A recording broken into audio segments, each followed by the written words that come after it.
Ayan na kapatid, magandang buhay. Ayan, nagamit na namin yung aming ginawang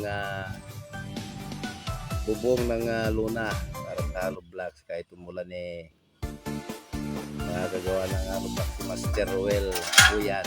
Ayan, bumalik na siya sa aking feeling. Mukhang ayaw na niya kay Boss Kati. Ayan pati motor niya sinilong na niya. Ayan na kasyang kasya kahit isang kutsi siguro rito sa loob. Kasya maluwag. Ayan kapatid napaka master talaga malapit na siyang matapos, kunti na lang. Ayan kapatid grabe talaga master.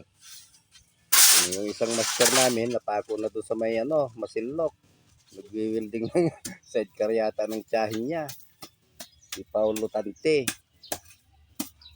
Sabi na lang daw siya babalik pag natapos na niya yung wini-welding ng kanyang motor ng kanyang tiyahin.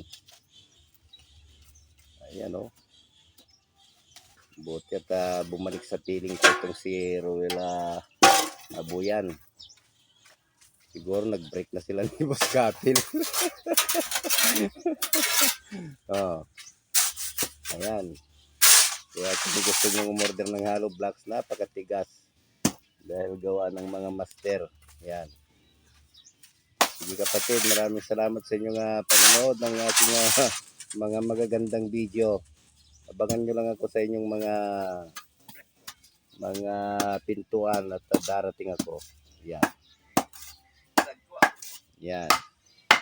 Sige kapatid, thank you.